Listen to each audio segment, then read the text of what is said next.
I'm Burt Lancaster. In World War II, the Russians were fighting along a 2,000-mile line, which extended from the Black Sea to a point beyond the Arctic Circle. This is the Black Sea, and here is the ice-free seaport of Murmansk, in the northernmost part of the Soviet Union.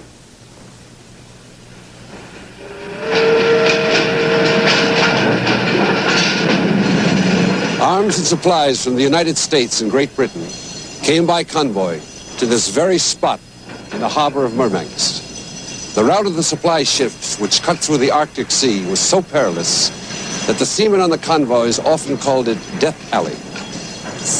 The convoys, identified by the code initials PQ, were in constant danger from Nazi submarines and planes. The Germans, based on the northern tip of Norway, made daily attacks on the ships. One convoy in particular, the PQ-17, sustained enormous losses. Out of 37 ships, only 13 managed to reach Murmansk. $700 million in cargo went down to the bottom of the Arctic Sea, but the real loss was in human lives.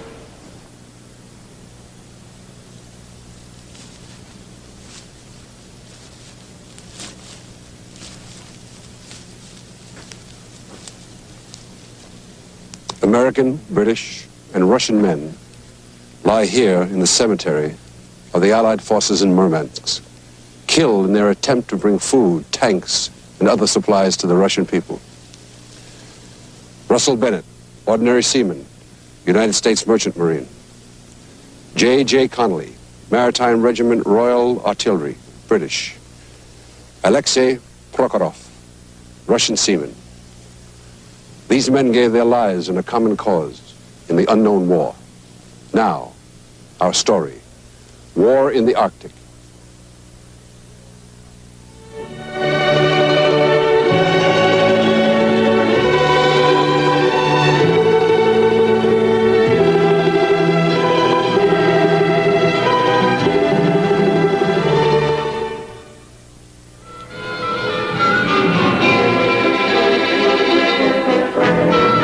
Northern ice cap of the world lies the Arctic Ocean.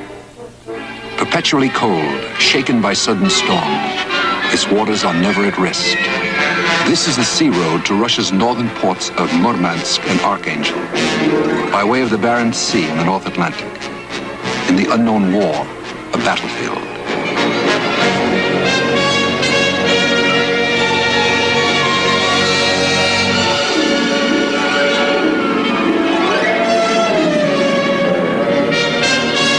The strong moved in these lands of winter.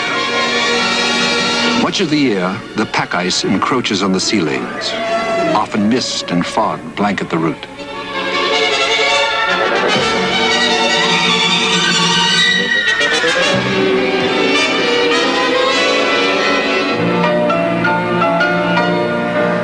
Two years before the war, a Soviet polar expedition trekked over the ice fields to investigate the strategic and scientific possibilities of the Arctic. Its leader was Ivan Papanin, who shortly was to put his knowledge to military use.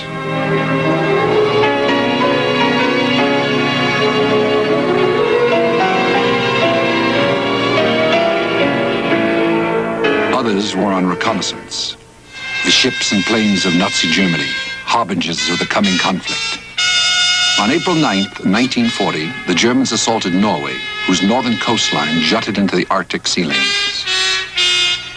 The barren mountains of the north were rich in cobalt, copper, nickel, strategic materials vital to the German war machine.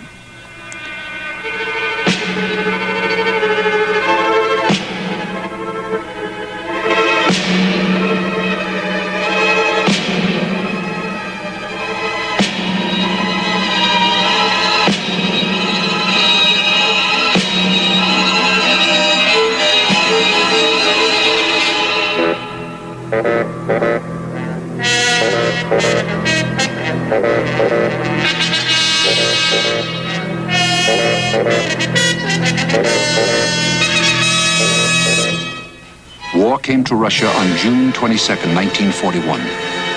Using its Norwegian bases, the German Navy roamed through the Barents Straits, intent on closing Murmansk, Russia's only northern port that was ice-free year-round. The German capital ships were new and powerful.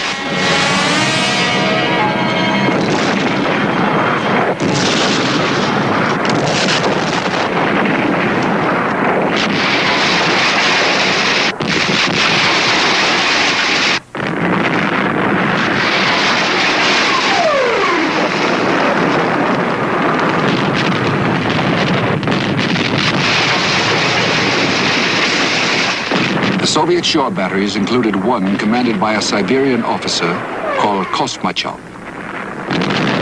In the course of the war, Kosmachov's battery was hit by 25,000 large-caliber shells and bombs. On the first day of the war, they claimed their first victory. For Kosmachov's battery, it was a long and bitter war.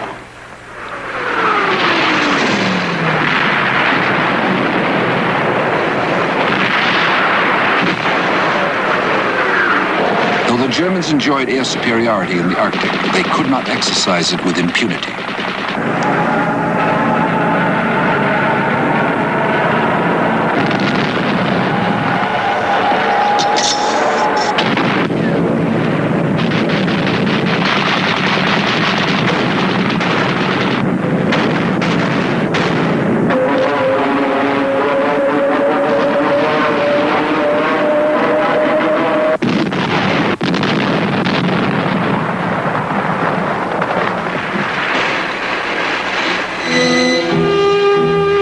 The Soviet Union's Northern Fleet was a new creation.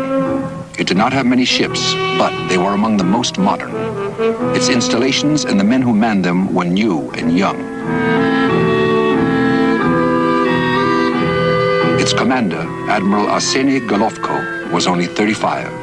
Talented and aggressive Golovko had put his fleet on red alert the night before the German invasion, on orders from the Commander-in-Chief of the Soviet Navy.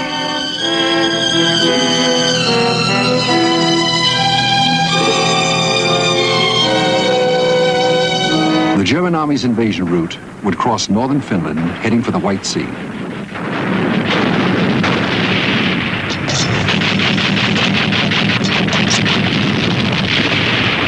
The Germans sent in specialized troops, mountain infantry from Tyrol and Bavaria, supported by Finnish ski troops. The Wehrmacht's successes in Norway had been swift, and the troops were confident.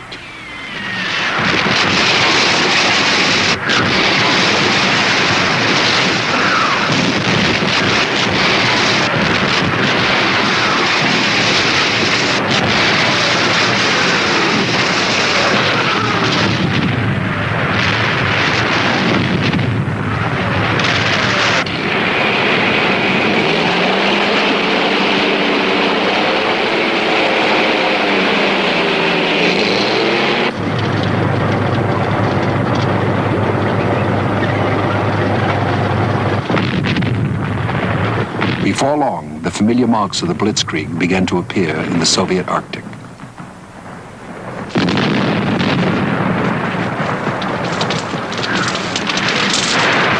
Back in Germany, they enjoyed the newsreels showing how easy it all was, what fun the troops were having in the lands they conquered.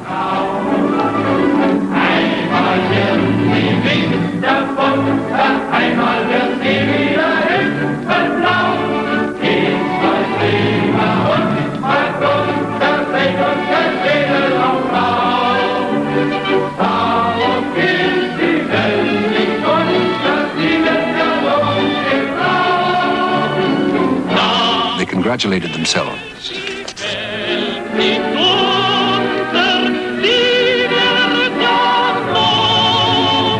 Murmansk was only 40 miles away.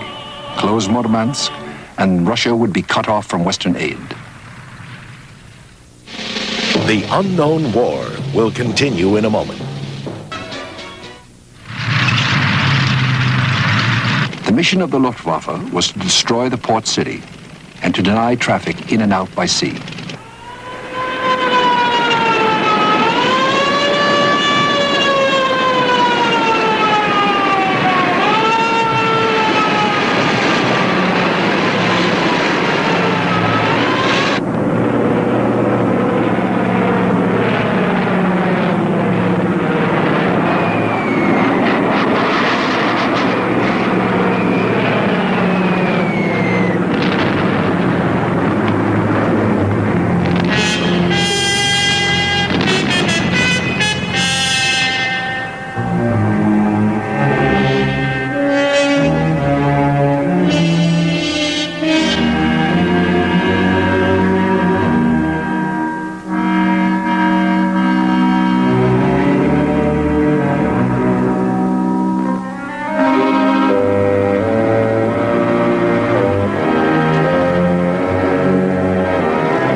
German schedule called for the capture of Murmansk in a month, but only a few Nazis were allowed to set foot in it.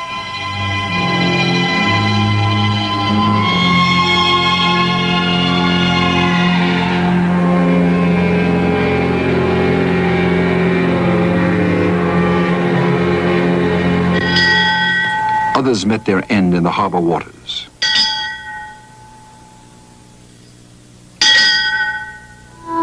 There were lulls in the Arctic War, moments when life seemed almost normal. The defenders of Murmansk knew, however, that the issue would be decided at sea. The Germans had been halted on land, but on the open ocean, they were paramount.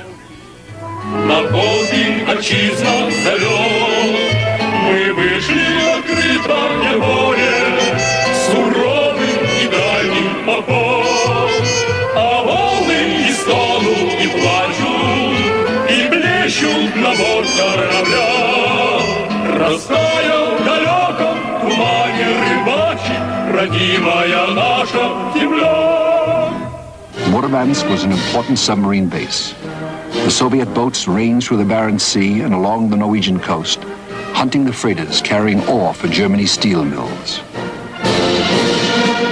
This submarine was built with contributions from the children of Siberia. This is its dedication ceremony. The submarine's commander was Captain Fisanovich, made a hero of the Soviet Union for sinking 12 freighters and transports. After the United States entered the war, he and others also received American decorations. Fisanovich pledged his life to the Allied cause. Soon afterwards, the pledge was honored. His submarine was lost at sea. While the land war in the far north was at a stalemate, the ocean battle increased in ferocity.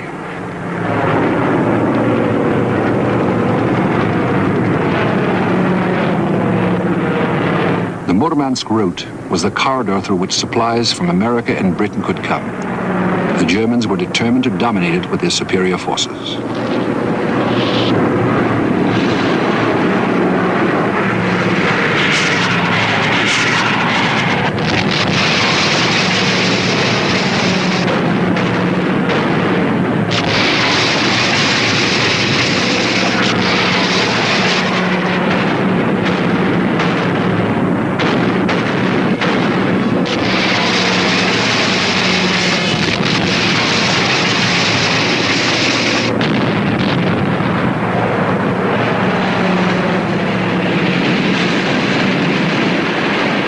Minefields everywhere to catch whatever eluded the bombers and the warships.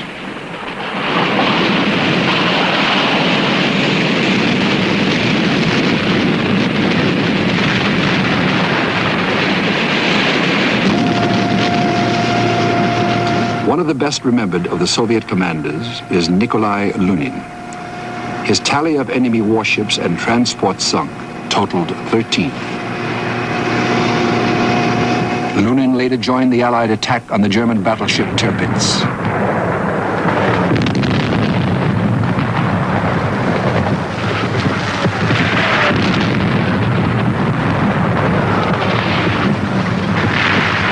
There was a custom when the Soviet subs came home, a one-gun salute for each enemy ship sunk.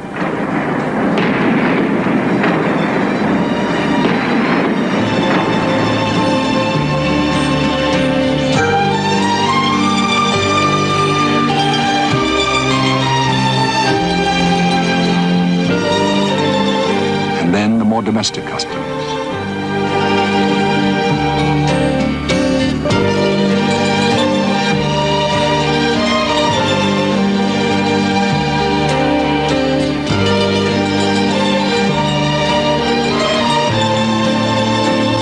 And the congratulations of comrades.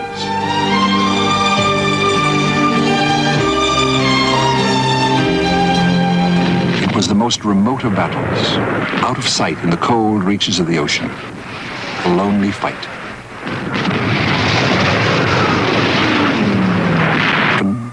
And unknown end.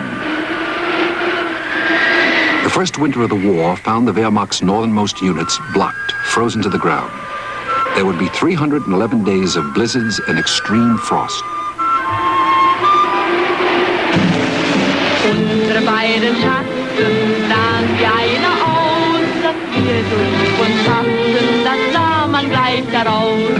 Und alle Leute sollen es sehen, wenn wir bei der Laterne stehen, wie einst Lili Marleen, wie einst Lili Marleen.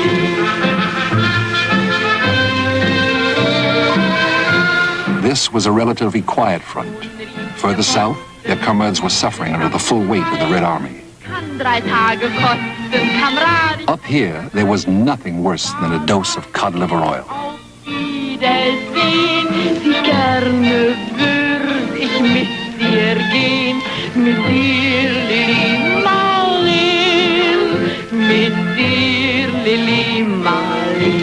They were very far from home in this white wilderness.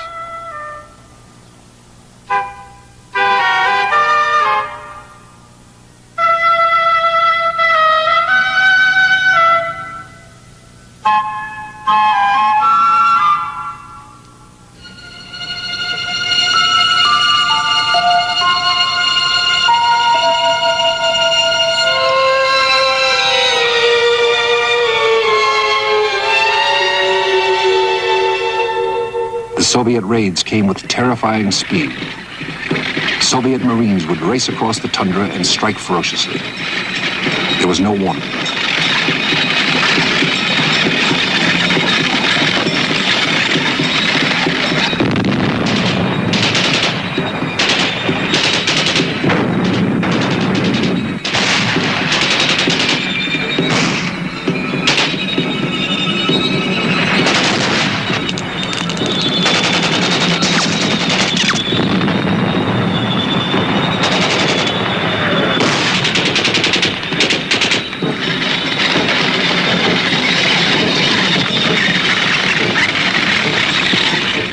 Would destroy the supply lines and vanish into the ice fields.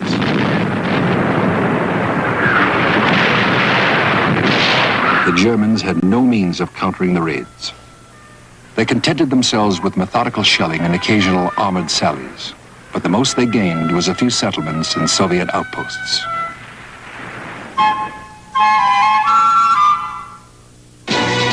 The unknown war will continue in a moment. War in the Arctic.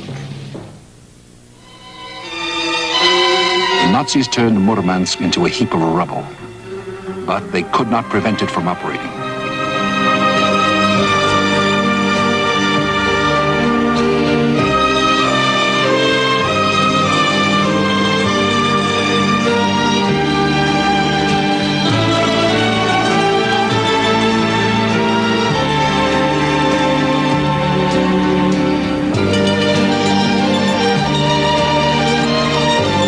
Former Arctic explorer, now Admiral Ivan Papanin, commanded in Murmansk.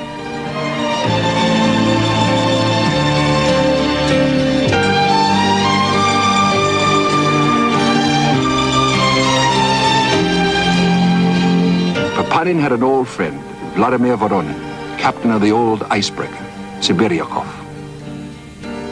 In 1932, Voronin sailed the Siberyakov on an epic first voyage through the ice of the Northern Sea route, from the Pacific to the Barents Sea.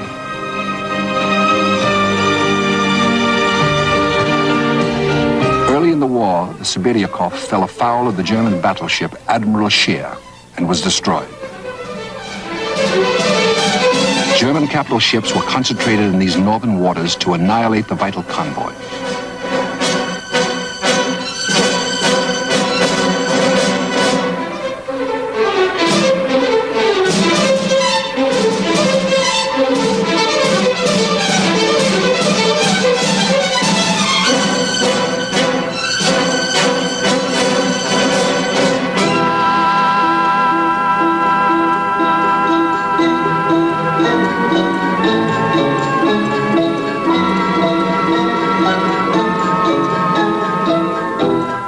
The surface lurked wolf packs of German submarines.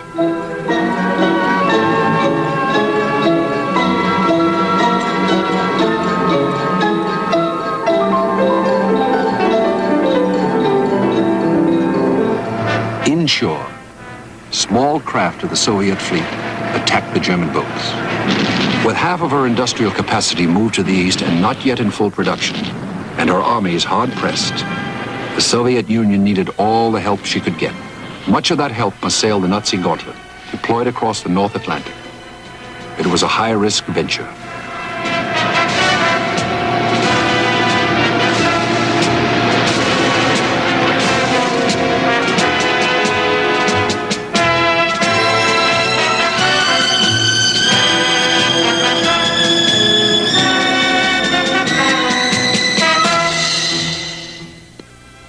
The first convoys left Britain in March 1942. Not all the ships made it to Murmansk.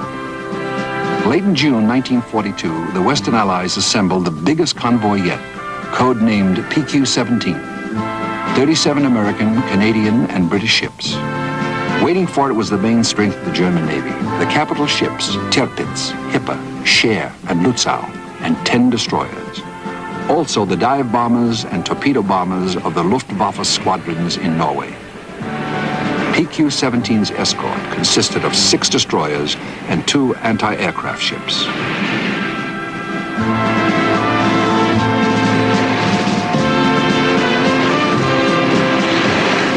It was a voyage of 10 to 14 days with air cover only at the beginning and at the end.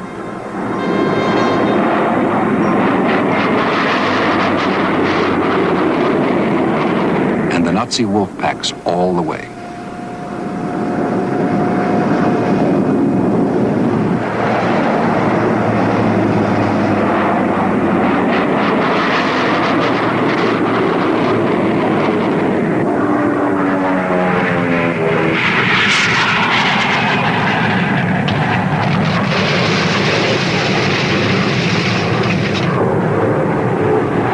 Up to July 4th, PQ-17 lost only 1 ship. 2 had been damaged and turned back. It was north of the Norwegian coast when disaster hit. The British Admiral Tovey, in command, believing the German fleet was approaching, ordered the convoy to disperse. It was suicidal. The ships were loaded with tanks, food, shell presses, medical supplies, and thousands of tons of high explosives.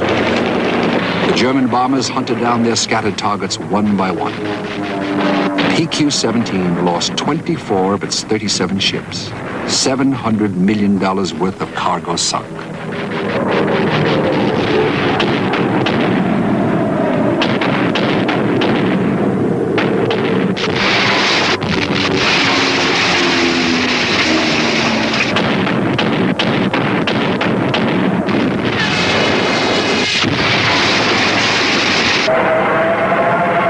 Soviets did what they could to help, shepherding the surviving vessels of PQ-17 into Murmansk. But Churchill, deeming the losses intolerable, suspended the convoys. They were not resumed until September 1942, when the days grew shorter. PQ-18 was sent out, a total of 40 ships.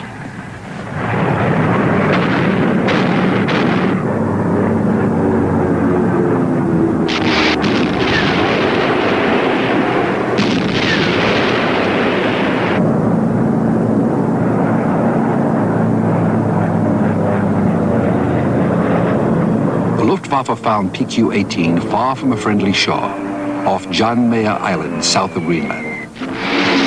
Of the convoy's 40 ships, 13 sank in a running battle that exhausted the gun crews. Once more, Churchill suspended the convoys.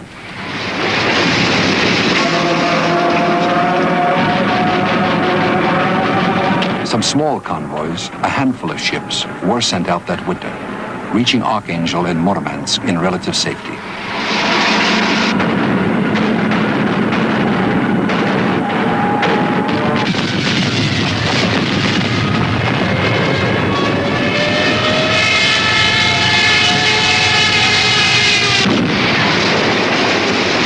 Merely surviving the Murmansk run seemed miraculous. In all, throughout the war, some 60 ships were lost. 811 warships and freighters made it. None did so easily. At the best of times, it was a hazardous journey through unpredictable storms and pitch-black fog. The sea was so cold that anyone lost overboard had no hope of survival.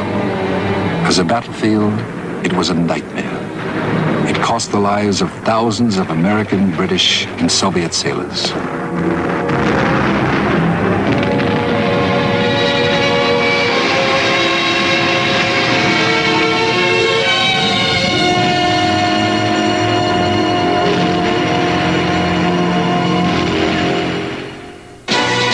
The unknown war will continue in a moment. To war in the Arctic.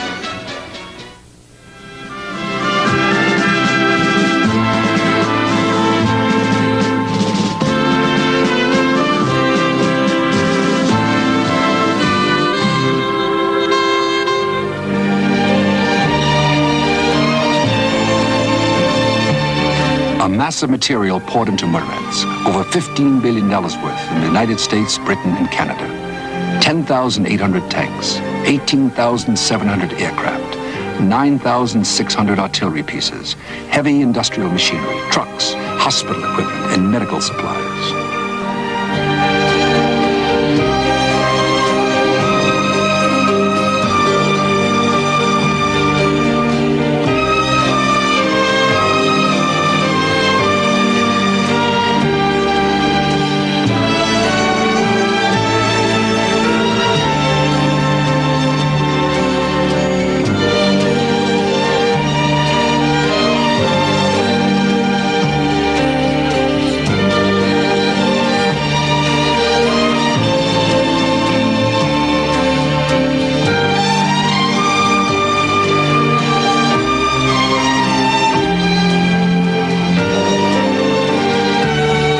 Special gift, an American destroyer ready for action.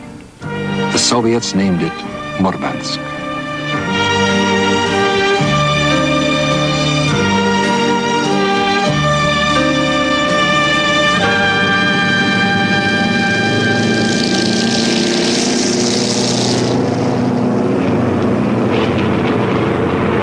Many planes came in by a different route, ferried by Soviet pilots.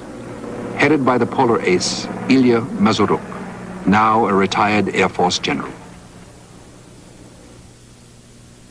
In the difficult years of World War II, I was head of the air route between Alaska and Siberia. This is the route. We received Era Cobras and other planes from Allied America. American pilots brought them from the plants to Fairbanks. And from Fairbanks, the aircraft were taken over by our flyers. They went from Fairbanks to Nome, through the Bering Straits, through all of central Chukotka, to Yakutia, and through Siberia to the front. Вот трасса дальше проходила так, от Фербенкса на Ном, через Берингов пролив, через всю центральную часть Чукотки, на Якутию и через Сибирь. И далее до фронта, а до фронтов было далеко. Более 10 тысяч километров еще надо было провести американские боевые самолеты. Трасса была необыкновенно суровой, 60-градусные лютые морозы, безлюдные места, климатические условия были необыкновенно суровыми. Ну, например... But it was a long way to the front. These complicated and sensitive aircraft had to go another 10,000 kilometers or more under hard weather conditions. The route was unbelievably difficult. 60 degrees below zero, uninhabited in places, and unusually severe climatic conditions. For instance, a flyer might have to make a forced landing in the mountains. For a whole month, we would have to fly in food for him. We didn't have helicopters then, so he was rescued by a deer sledge. We took about 2,000 planes a year on that route. Our factories had already made 40,000 planes. The war took many a plane, but this assistance was very symbolic due to our friendship and purposefulness. It's been a long time, but I still remember the friends that I made among the Americans, like Kachigman, Major Mibik, the base commanders. I still have a photograph. He signed it to my best friend, Colonel Mazurek. For the rest of my life, I will always be grateful to those Americans who gave us so much help. I hope I was able to return some of their kindness when I rescued many American and British sailors whose ships had been torpedoed in the Barents Sea.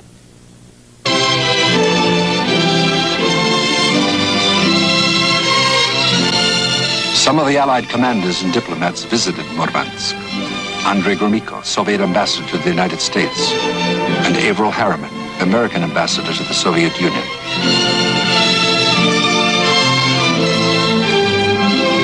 The Soviet embassy in London, 1942.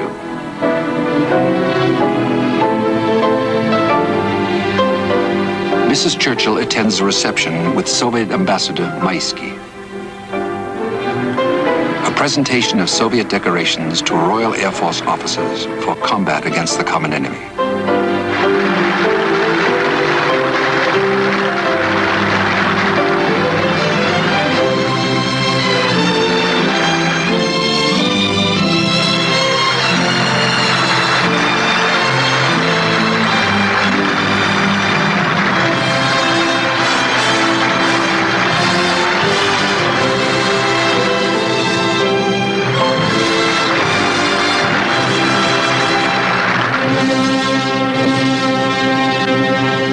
Two squadrons of British fighter planes were assigned to the Arctic War.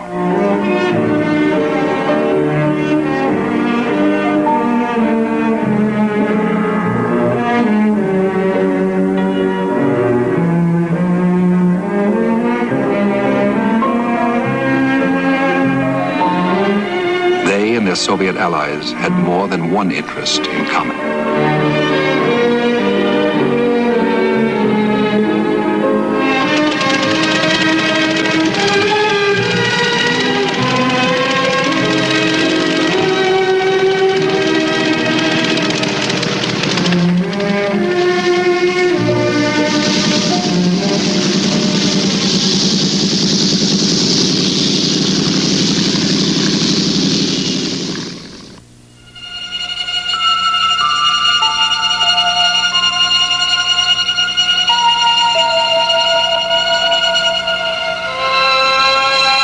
Local transportation in the Arctic was adapted to wartime use.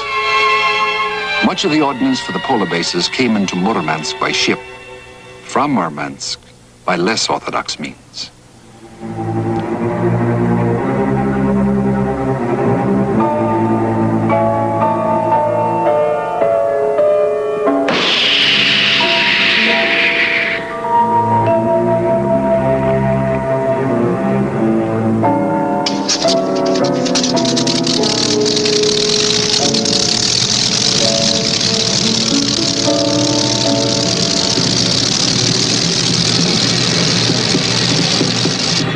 The air war in the Arctic called for special skills. The nature of the terrain and climate made extra demands. Some of the pilots became aces. The most famous of these was Boris Safonov.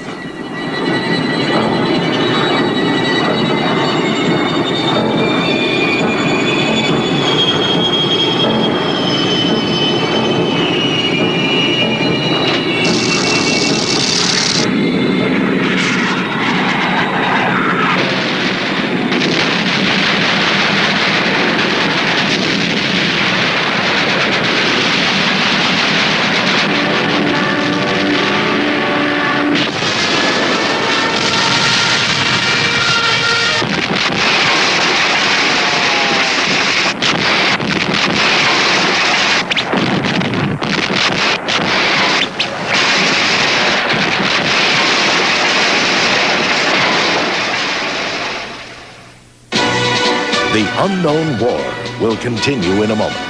War in the Arctic.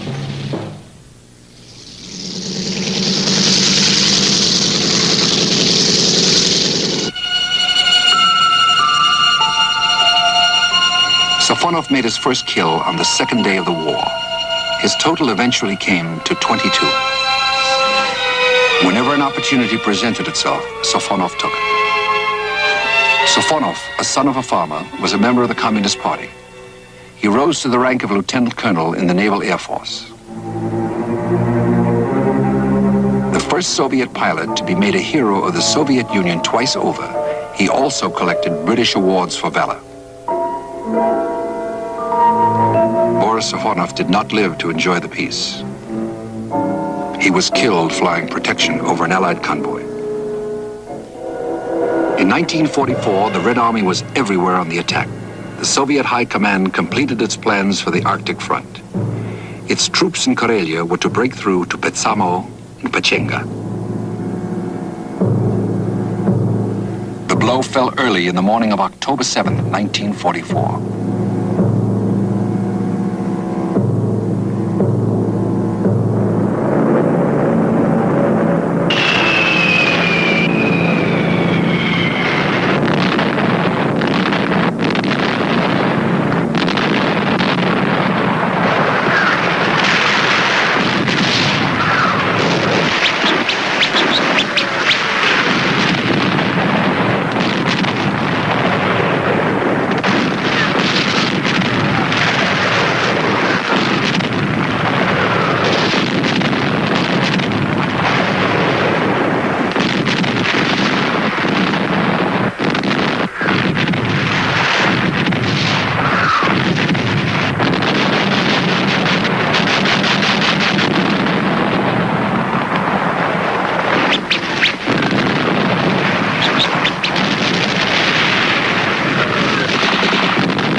Soviet commander, General Kirill Meretskov, later Marshal Meretskov, wrote, "The same divisions that had blocked the panzers from advancing to Murmansk went into battle. They were hardened soldiers, reliable and courageous fighters."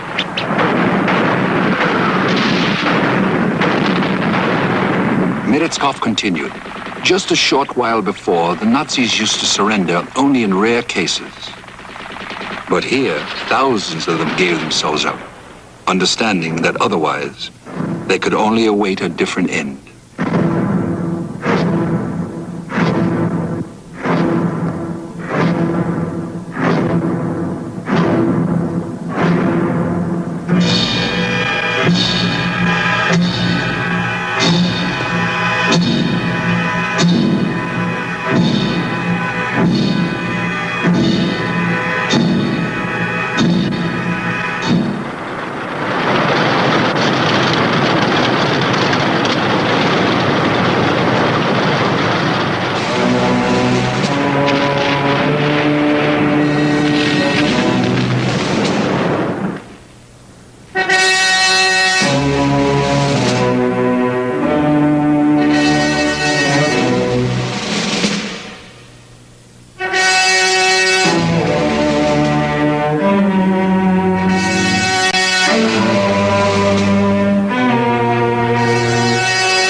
Impossibly hard. In parts of it, only the infantry could move, taking with them only what they could haul with their own hands. It took a week to reach Pechenga, fighting all the way, both the Nazis and the terrain.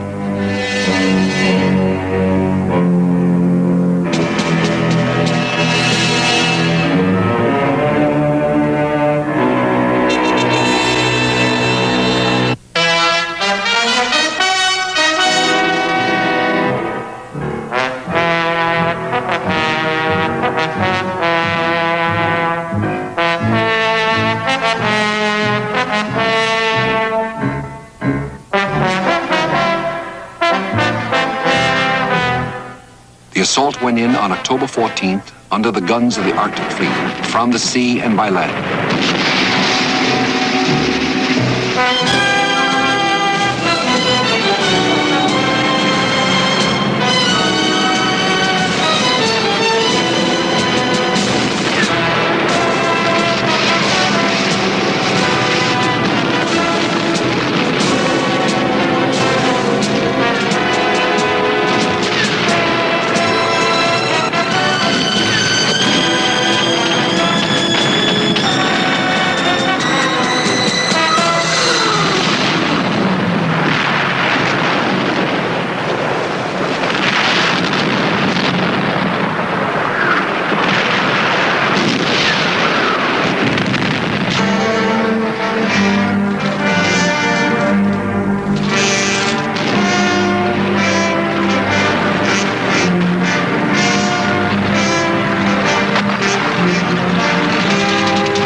fighting in the town was bitter, but by next morning, Pechenga had been freed.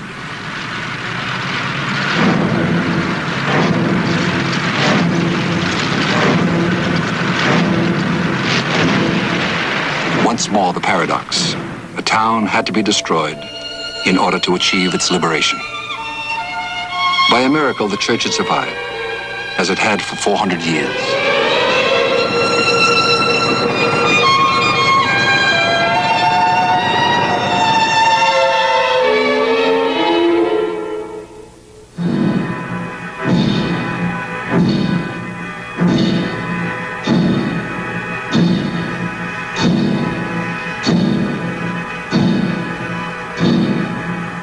On October 21st, the Karelian army reached the Norwegian frontier.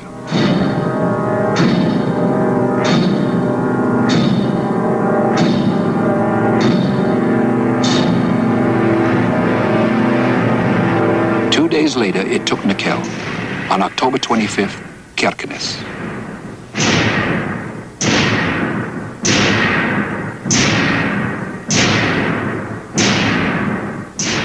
Vengefully, the Germans destroyed everything they could.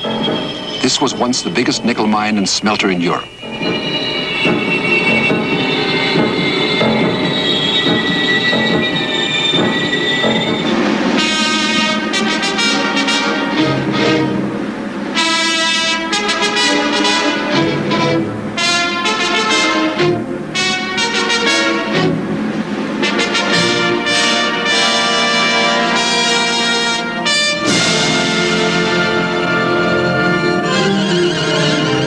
After 4 years of Nazi oppression, the Norwegians greeted the Soviets with open arms.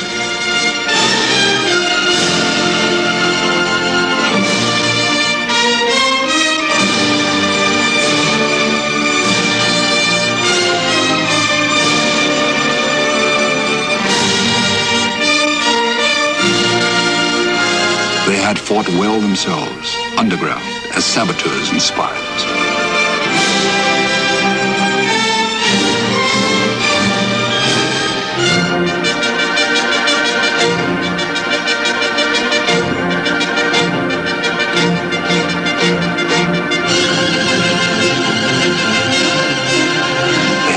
Jews, despised the Nazis. Now the long nightmare was over.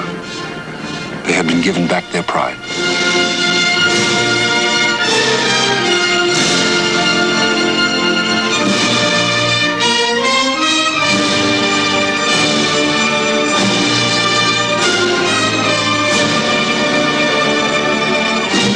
The people of Norway still bring tributes to the monument they built to the soldiers of the Red Army. The many who died furthest north in the unknown war.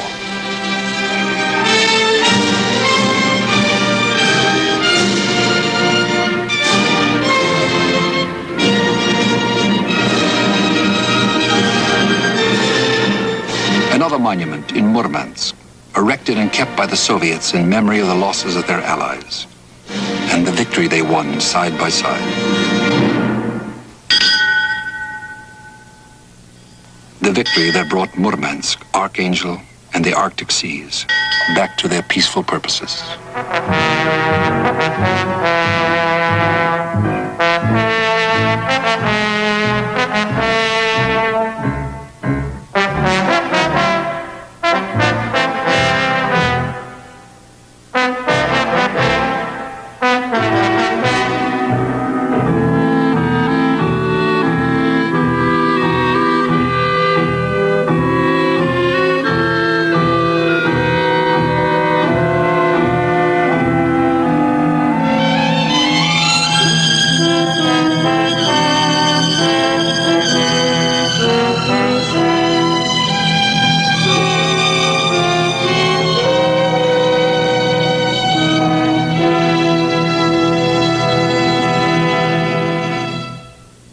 Our next story, War in the Air.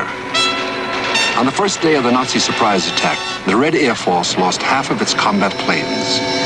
Yet by the end of the war, the Soviets had accounted for 20,000 German pilots.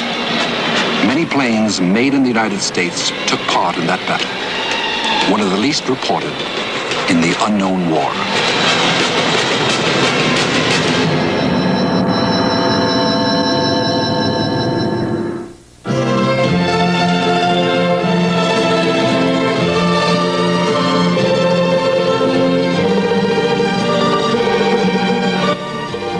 Wednesday, the rigors and determination of military supermen of the skies, the fighter pilot on America at War.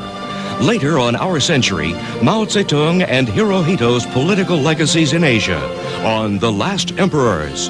Now stay tuned for Frontiers, next on A&E.